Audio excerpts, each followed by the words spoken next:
Namaskar everyone. I have came up with another information which is regarding RIC.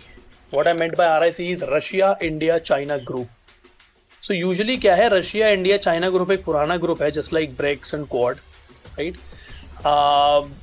अब Russian foreign minister जो हैं उन्होंने raise किया है, एक कंसर्न रेज किया नेटो को लेकर, क्योंकि हमेशा उन्होंने मतलब बोला ही है कि नेटो जो है वो सबको लड़वाता रहता है because it is a West oriented organisation, it's a West oriented group and हमें आरआईसी को पावर में लाना पड़ेगा against West, specifically against US, क्योंकि यूएस जो है वो मेजर फंड प्रोवाइड करता है नेटो में, तो उसका से ज़्यादा है।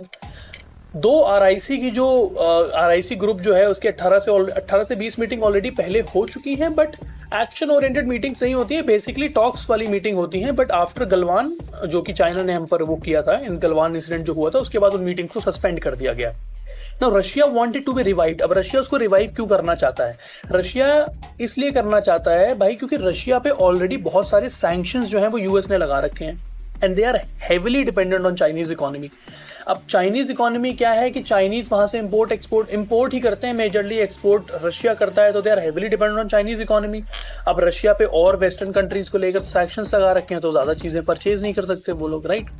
Now they also want to increase trade with India too. अब इंडिया बहुत ही सटल सिचुएशन में है कि उसको मैनेज कैसे करना है। अब इंडियन पर्सपेक्टिव से देखूं अगर, ठीक है, सिचुएशन थोड़ी सी कॉम्प्लेक्स है क्योंकि इंडिया को ये समझना पड़ेगा कि इंडिया के जो दो बॉर्डर कंट्रीज हैं मेजर, उनमें से यूएस और चाइना का इन्वॉल्वमेंट बहुत है। अब यूएस पाकिस्तान में स्टेबिलिटी चाहता है और चाइना पाकिस्तान और इंडिया को कंटिन्यूस वॉर में एंगेज रखना चाहता है बिकॉज दे वांट कि हम अगर स्कर्मिशेस में, और पाकिस्तान की तो आइडियोलॉजी है bleeding with 1000 cuts, I will make you bleed with 1000 cuts. Now China want कि इंडिया जो है वो प्रॉपर्ली इन्वॉल्व रहे वॉर में, क्योंकि जब वो वॉर में इन्वॉल्व रहेगा तो इकोनॉमी से ध्यान हट जाएगा, राइट। तो वो इतना ग्रो नहीं कर पाएंगे, अभी $4 बिलियन इकोनॉमी क्रॉस कर चुके हैं, right. Now US is trying to counter China and Myanmar, इसलिए यूएस ने बांग्लादेश में एक आइलैंड प्रपोज किया था कि इस आइलैंड में हम अपना यूएस बेस बनाएंगे जिससे हम चाइना को काउंटर कर सकते हैं। बट इस पे जो शेख हसीना जी उन्होंने मना कर दिया और यूएस का क्या एक्शन तख्ता पलट करवा दिया भाई बाइडेन एडमिनिस्ट्रेशन ने,